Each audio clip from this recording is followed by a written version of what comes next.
Buenas tardes a todos. Yo voy a hablar de Capadocia, se encuentra a 348 kilómetros de Ankara, que es la capital del país, y en muchos de los mapas es posible que no veamos el nombre de Capadocia, porque no se trata de una demarcación política, sino de una región histórica que abarca distintas porciones de provincias.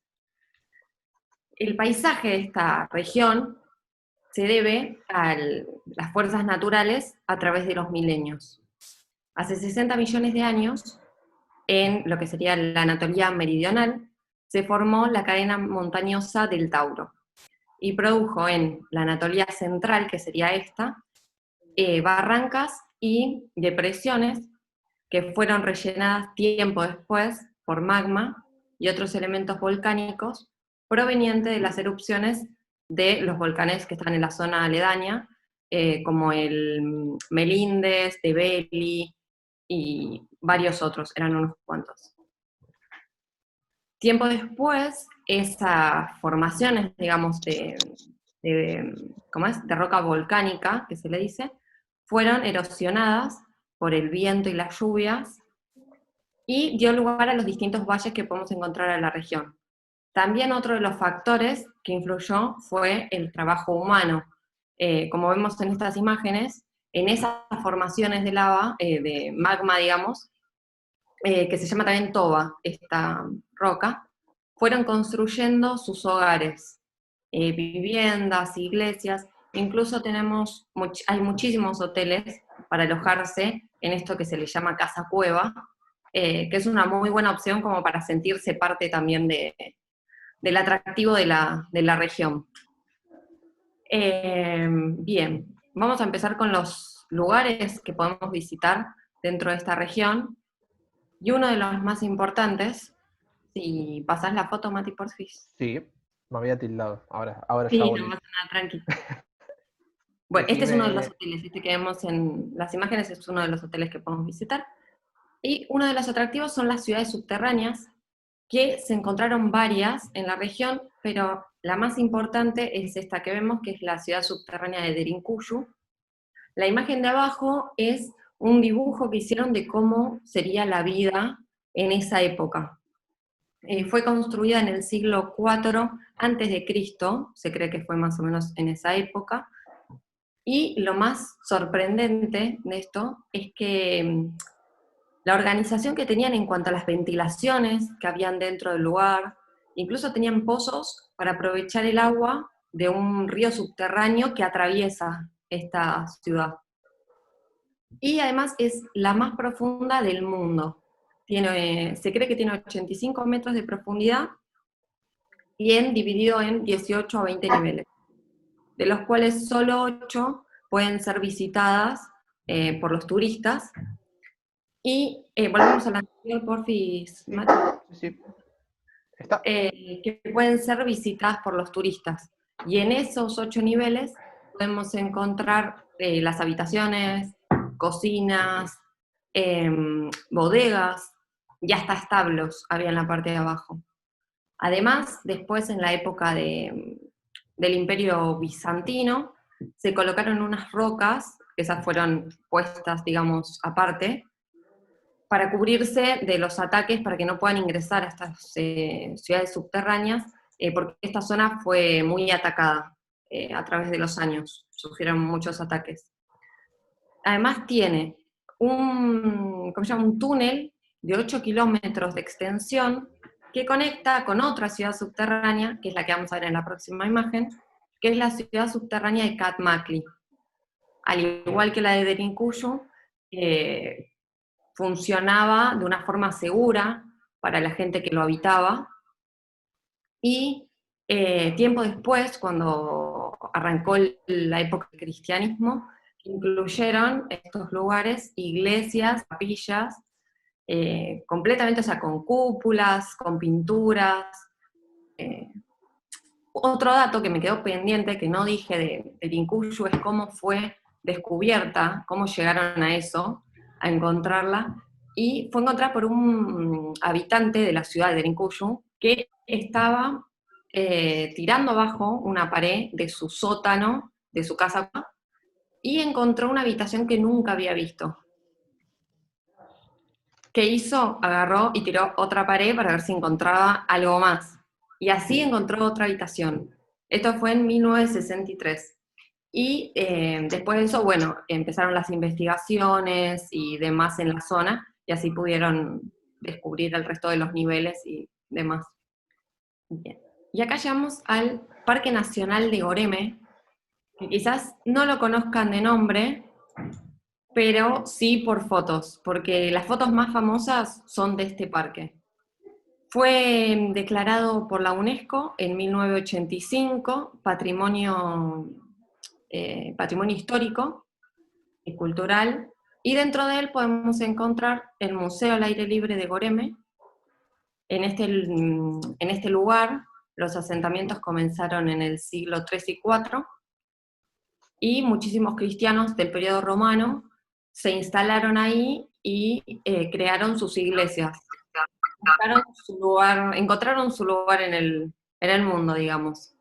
Algunas de las iglesias que podemos encontrar son la iglesia Manzana. Esta iglesia es del siglo XI, y le pusieron ese nombre porque en esa época había un huerto de manzanas en el patio de la iglesia. Y ahora, en esta de las imágenes que se ven, voy a hacer una aclaración, que es que se ve dañada solamente la cara de la figura religiosa, digamos, y es porque tiempo después musulmanes y ciertos cristianos que no estaban a favor de la imagen que se le daba, los vandalizaban, digamos, y dañaban solamente las caras, porque no querían que se vea. Otra de las iglesias que podemos encontrar en esta zona del museo es la iglesia oscura. Le pusieron ese nombre por el hecho de que no tenía muchas ventanas y no entraba mucha luz en el interior, pero que esto hizo que los frescos que se encuentran en el interior se mantengan mucho mejor que en otras de las iglesias. Se mantuvieron mucho mejor. Otra de las iglesias también que podemos encontrar es la iglesia de la Sandalia, que le pusieron este nombre porque se encuentran dos huellas en la parte de abajo de donde está la pintura de la Ascensión, en la entrada de la iglesia. Y los frescos que podemos encontrar en el interior son del Nuevo Testamento. En la próxima imagen vamos a ver el Valle de Pasabag, que este lugar es muy visitado porque en él podemos encontrar las chimeneas de hadas, las mejores, digamos, de todo Capadocia. Las chimeneas de hadas son formaciones también de roca blanda, esto que les comentaba de las depresiones y el magma. Ese material volcánico se fue esculpiendo, erosionando con el correr del tiempo, con las lluvias y vientos, generando estas formas de hongos que podemos ver en las imágenes. También se conoce como el Valle de los Monjes, porque muchos se alojaron acá, escapándose también de lo que les comentaba de los ataques. Incluso podemos visitar la iglesia de San Simeón, que cuenta la leyenda que se instaló en esa zona con sus discípulos para escaparse de la gente que lo perseguía, porque podía obrar milagros. Habitaban una de estas formaciones de roca a 20 metros de altura, y solamente bajaba cuando necesitaba conseguir provisiones y comida. Y llegamos a, creo que es uno de los atractivos principales de esta zona, lo más característico, que es el paseo en globo aerostático. Para los que hagan esta excursión, los pasan a buscar bien temprano, por la mañana, se los lleva al punto de partida, y se les ofrece un desayuno con confituras típicas, un café turco, algo rico para arrancar bien el día. Y una vez que ya está inflado el globo, subimos y damos este increíble paseo que tiene una duración de 1 hora aproximadamente, y desde él podemos ver los distintos valles, el Valle del Amor, que tiene estas chimeneas de hadas, pero con una forma más fálica, que se supone que por eso le pusieron Valle del Amor. También podemos ver el Valle de las Palomas, y algunas de las zonas del Parque Nacional de Goreme, como les comentaba, que no se pueden visitar a pie. Hay ciertas zonas que al no estar señalizadas es imposible visitarlas a pie, por lo cual el que hace el paseo en globo tiene acceso a esas vistas que son únicas. Después, cuando termina el paseo se desciende y se festeja con una copita de champagne, y se le entrega a cada valiente una medalla como símbolo de su participación.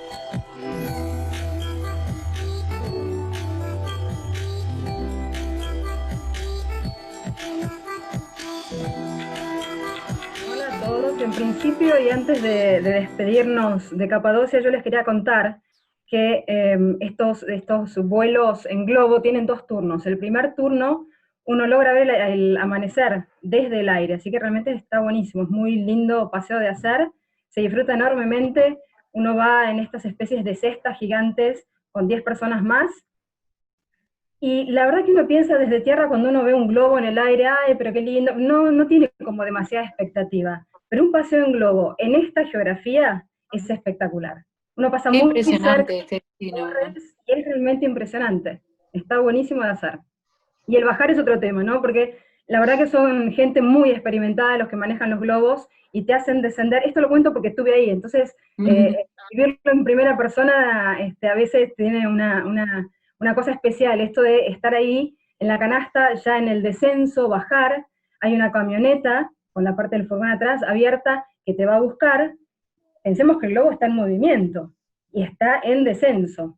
Entonces la camioneta va siguiendo el ritmo del globo, la dirección del globo, hasta que el hombre que maneja el globo logra bajar específicamente sobre la parte de atrás de la camioneta de una manera absolutamente suave que uno no entiende cómo, así que es toda una experiencia maravillosa. Yo creo que por eso después se festeja con champagne, porque todo el mundo salió vivo de esto que no sabe qué va a pasar. Zafamos, dicen, zafamos. Claro. Bien. Muy bien, ahora vamos a Efesos, y la verdad que para mí es un enorme lujo poder contarles de Efesos, porque era una ciudad absolutamente maravillosa. Uno lo ve acá y ve ruinas, ve un montón de piedra blanca, pero la verdad que tuvo un esplendor y durante un muy largo periodo de tiempo que fue realmente increíble. Arranquemos.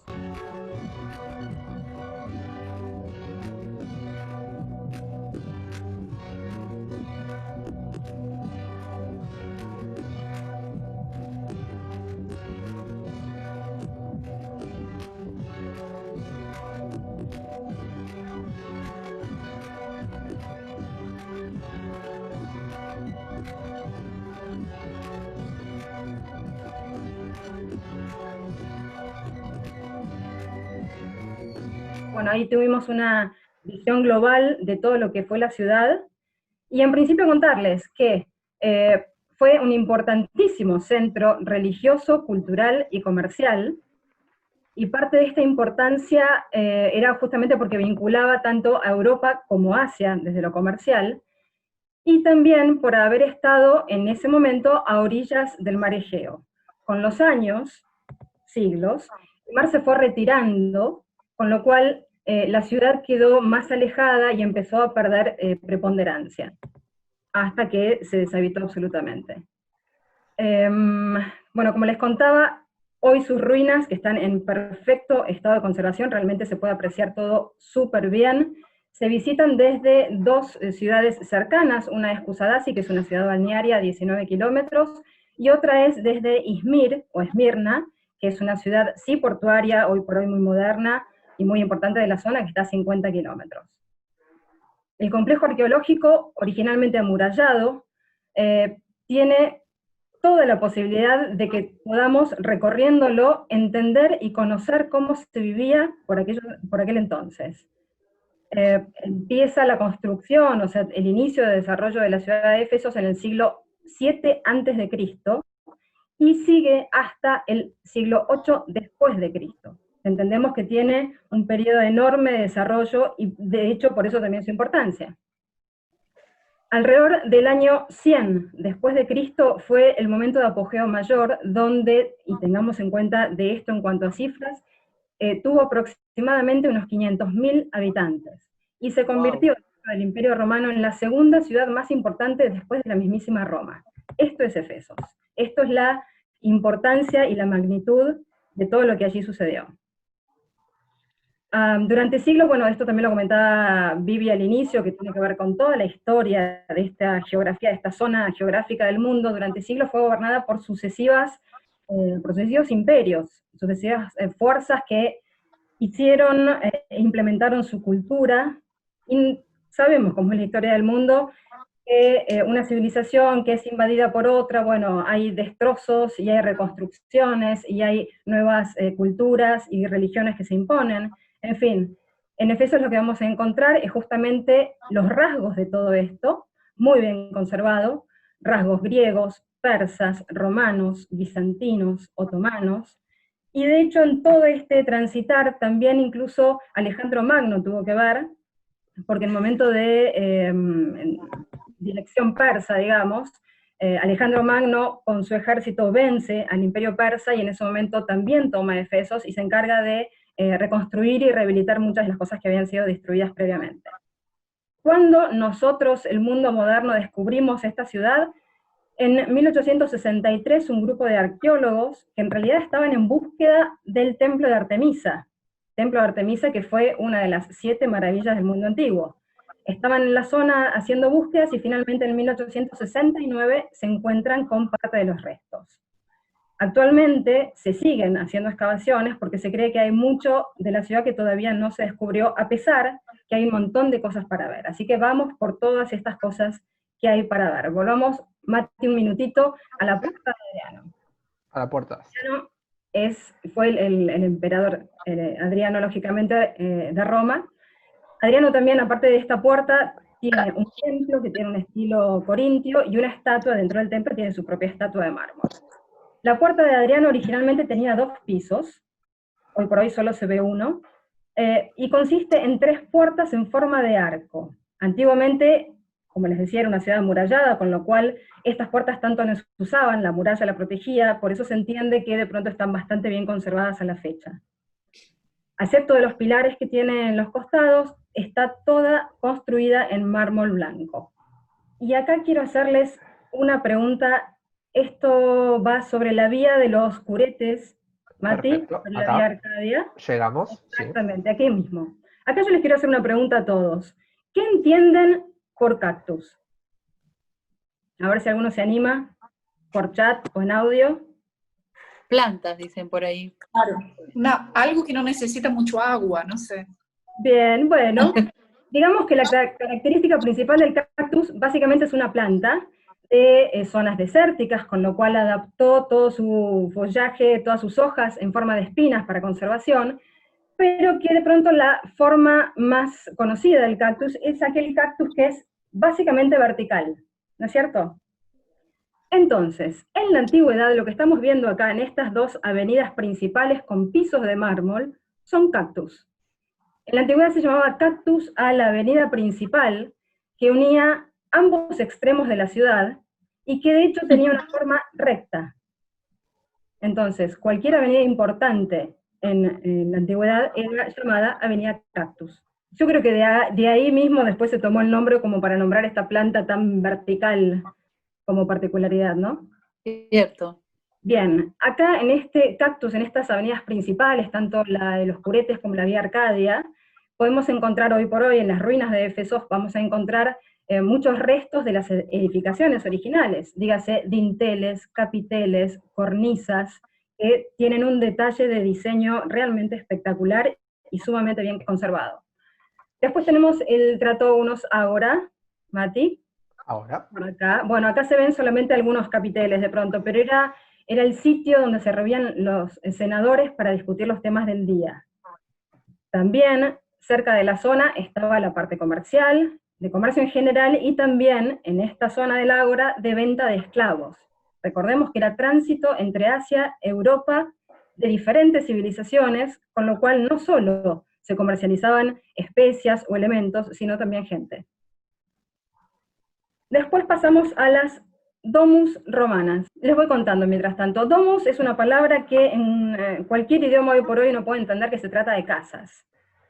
Entonces las domus romanas eran las casas de los pobladores más ricos, que normalmente eran políticos o comerciantes importantes, incluso gente religiosa, que tenían una diferenciación de sus casas en cuanto a las casas del resto de la población, del resto del vulgo, digamos, mucho más, por supuesto, mucho más ricas, más decoradas, eran casas pintadas, grandes, con adornos y con pavimentos y detalles en mosaico. Recordemos que desde Asia viene toda la moda de las venecitas, con lo cual acá vamos a encontrar muy bien conservados estos pisos, que son realmente increíbles, el pensar simplemente que alguien los hizo, ¿no? Porque esto era a mano. Recordemos que todas estas cosas, si uno se pone a pensar, eran atracción a sangre, humana o animal. Todas estas mega construcciones increíbles eran a fuerza de sangre, sudor y lágrimas. ¡Qué maravilla! ¿Te quedaba la cintura? ¿Cómo? La cintura ¿Cómo no te quedaba la cintura? Dice Mati. No, no te quedaba. Igualmente tenías que ser esclavo, seguramente, para que no te quede cintura. Porque el resto, los dueños de estas casas, eran casas, como les decía, bastante más sofisticadas, tenían instalaciones de calefacción y de agua corriente. Y recuerden en qué año estamos, ¿no es cierto? Antes de Cristo, y todo esto ya sucedía. Entonces era realmente una acotar algo. Caminás por la Julita. historia, dice ahí, mira, es verdad, caminás por la historia. Exactamente. Por Julita, supuesto, si me permitís agregar algo. claro. Ahí está, dale. La ciudad, nosotros tuvimos la oportunidad de ir y está tan bien conservada las ruinas que podés visitar hasta los baños públicos. Ya vamos a llegar, Eddie, ahí. Y acostumbrado nosotros a tener un inodoro para cada uno, ver cómo están los baños construidos, la verdad que es muy impresionante, pero sí, es una ciudad muy recomendable. Exacto, sí, totalmente. Esto tiene que ver con parte de lo que era el desarrollo urbano también, ¿no? Entonces teníamos todas estas zonas, por supuesto también las zonas de tiendas y tabernas, y como bien dice Eddie, estaba la zona de termas romanas, donde eran los baños, y las letrinas. Acá estamos viendo imágenes de las letrinas. Las letrinas, por supuesto, si bien en las casas eran bastante evolucionadas, no tenían baños internos. Las letrinas eran comunes y estaban fuera del área principal urbana, digamos, ¿no? Entonces, estas letrinas, como mostramos acá en la imagen, ven que la parte de asiento es de piedra, y los señores ricos llevaban a sus esclavos y los hacían pasar primero a ellos, no para que usen la letrina, sino para que simplemente le calienten el asiento. Esta es parte de la realidad humana que ha sido así toda la vida. En fin. Luego de este comentario, vamos a ver acá. Esta imagen, y ven cómo está escrito, ¿no es cierto? Nike. Después, los estadounidenses toman la marca Nike en representación de esta diosa Nike, que era la diosa de la victoria. Y como ven, es una diosa alada. Entonces, culturas posteriores tomaron a la imagen de la victoria alada en base a la diosa Nike. Esto se lo queríamos comentar puntualmente porque es un detalle especial que se ve allá. Acá vamos a ver, como vemos es un gran contraste, como toda gran ciudad tiene montones de cosas contrapuestas, y una de ellas, en todo este desarrollo, también implica que encontramos acá el primer cartel publicitario, por lo menos así se lo cree, y a ver si alguien entiende más o menos de qué se trata este cartel, alguien que no haya estado, que no sepa qué es. Vemos un pie, y un pie que tiene determinada, o sea, está como la persona estuviese parada en determinada dirección, no está ni sobre un costado, ni sobre el otro, ni hacia atrás, está indicando ya un sitio. Y si vemos un poquito más, y pensemos que esto tiene montones de años de historia encima, pero si vemos un poquito más hacia arriba y a la izquierda, vamos a ver una figura súper punteada que en realidad representa un corazón. Este primer cartel en la historia de la publicidad, si se quiere, indicaba dónde estaba el prostíbulo, ni más ni menos. El pie ¿Dónde del hombre- está el prostíbulo? Exactamente. Mira vos. ¿Por qué suponemos que indicaba dónde estaba el prostíbulo? Bueno, porque siguiendo esta dirección se encontraba una casa, un prostíbulo, y dentro de este prostíbulo, hecho por el cual se supone que es un prostíbulo, ¿no? Se encontró una estatua de un dios menor que se llamaba Príapo, que era el dios de la vida agrícola, de los animales, de los productos de huerta, y que se lo relacionaba con la fertilidad. Este dios estaba representado con un gran falo. Entonces, entre esta estatua dentro de este lugar y este cartel, todo indicaba que hacia aquel lugar era el prostíbulo. Pero muy bien, como les decía, toda gran ciudad implica que es la Biblia contra el calefón. Aparte del prostíbulo, tenemos semejante obra para la diosa Artemisa, y es el templo de Artemisa. Artemisa, o el templo de Artemisa, como dijimos antes, fue una de las 7 maravillas del mundo antiguo. Y si vamos a recordar un poquitito en líneas generales cuáles fueron aquellas 7, porque hoy tenemos nuevas, y por suerte dentro de las nuevas están nuestras cataratas del Iguazú. Aquellas antiguas eran la pirámide, la gran pirámide de Giza, los jardines colgantes de Babilonia, este que estamos viendo, el templo de Artemisa, la estatua de Zeus en Olimpia, el mausoleo de Alicamasto, el coloso de Rodas y el faro de Alejandría. Haciendo la cuenta, y por suerte esto de pertenecer a la agencia da la chance de poder viajar bastante, y tengo enorme suerte de conocer más de uno de estos sitios.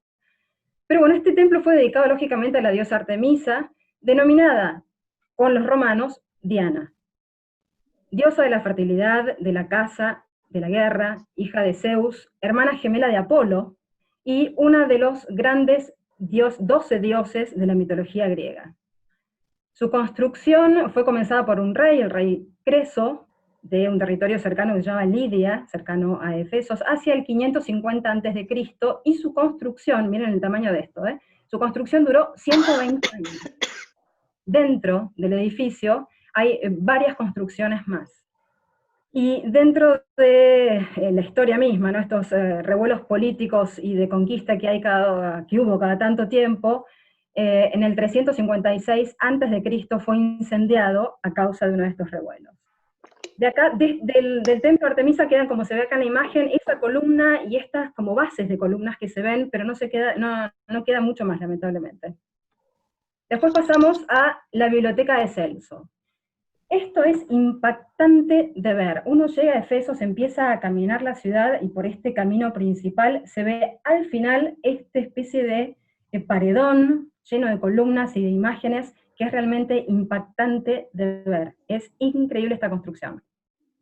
Por supuesto que es el monumento a Celso. Celso fue un senador, también cónsul y procónsul romano, y fue construida justamente en su honor. Fue terminada, también duró mucho tiempo la construcción, fue terminada por su hijo, y en esta biblioteca se albergaban 12.000 rollos de contenido textual, científico, político, en fin, cultural, y también se usó, y esto es un dato diferencial, se usó también como tumba para Celso.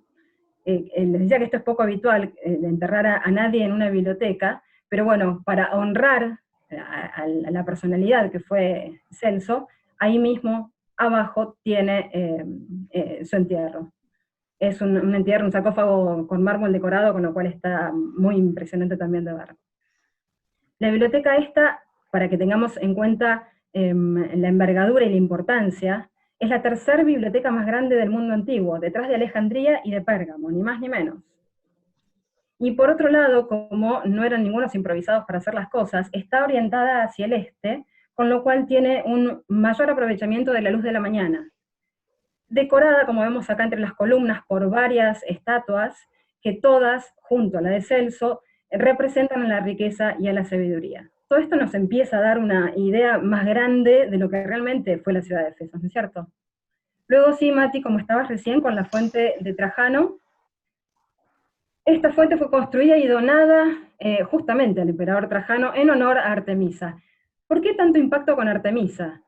Antiguamente, hoy por hoy, para compararlo de alguna manera, cada pueblo, cada ciudad tiene su patrono, ¿no es cierto?, desde el catolicismo. Bueno, en la antigüedad, cada lugar tenía un dios regente que era su dios protector. Éfesos era protegido por la diosa Artemisa, por eso tanta simbología para con ella. Estábamos entonces en la fuente de Trajano, que tenía una altura de 9,5 metros, realmente era grande, estaba rodeada por estas columnas y otras esculturas más, como las que vemos en la foto. Dentro, en el centro, está acá la figura de Trajano, a sus pies corría agua, o sea, tenía un sistema de circulación de agua bien elaborado. Desde la fuente donde estaba él caía una fuente principal más grande, y esa fuente principal era como un bebedero público, de ahí se podía tomar agua cualquier persona que pasase. Luego pasamos al Odeón y al Gran Teatro. Bueno, acá vemos en representaciones de Nike y de otros dioses más, Hércules, las columnas de Hércules están por ahí también. En fin, Odeón y Gran Teatro, como para ir ya redondeando un poco.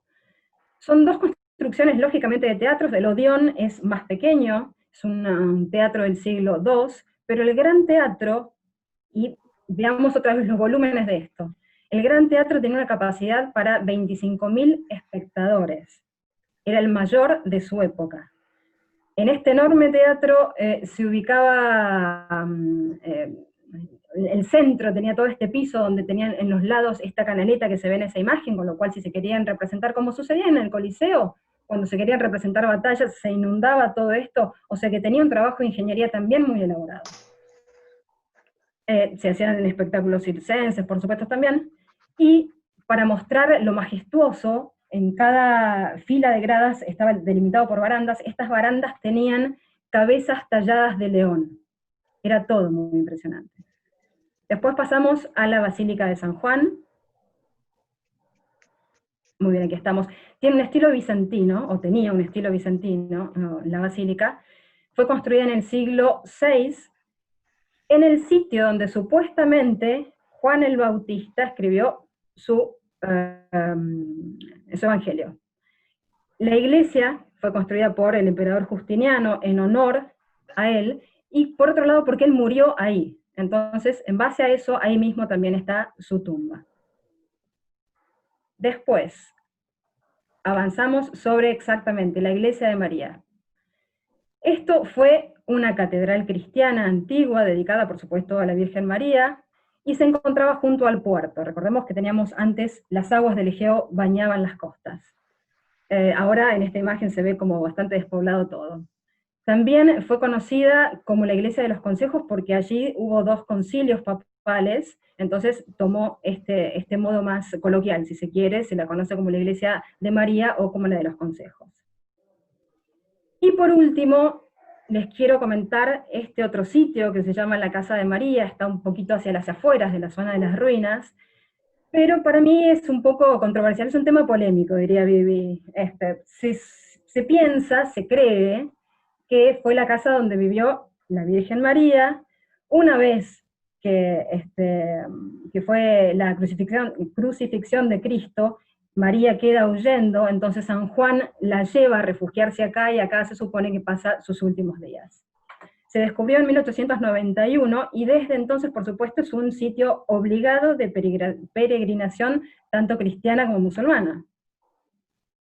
Pero vayamos a una base histórica tal vez un poco más consistente, por eso esto yo prefiero leerlo tal cual, para no herir ninguna susceptibilidad, si se quiere.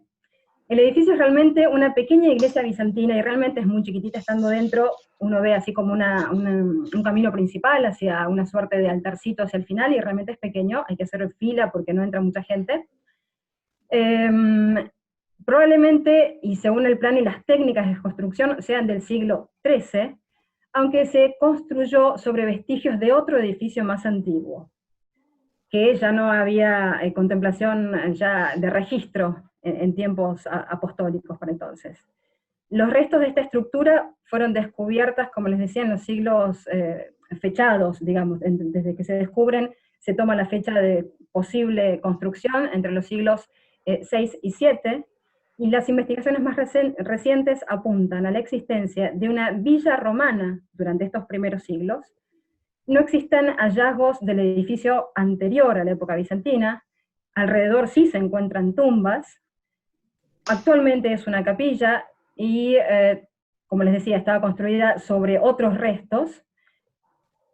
La restauración general de toda la capilla, la Casa de María, fue de 1950, y uno cuando entra, hablando de estas superficies según la época de los conquistadores de turno, uno entra y se distinguen estos restos originales de los nuevos, a partir de, desde el interior, una pared pintada con una línea roja. Uno sabe que desde la línea roja hacia abajo son los vestigios basales originales, y desde la línea roja hacia arriba fue la reconstrucción de todo esto. Al tener tanta base histórica diferente, por eso yo digo que es polémico que realmente haya vivido María ahí y toda la circunstancia, pero sí, en fin, para los creyentes es sitio de peregrinación, y de hecho es una larga fila que hay que hacer. Previo a esto hay un lugar donde se puede tomar agua, es una zona bastante calurosa, hay una pared en especial donde se le dejan deseos a la Virgen, así que en realidad es todo bien pintoresco de conocer. Muy bien, hasta aquí entonces.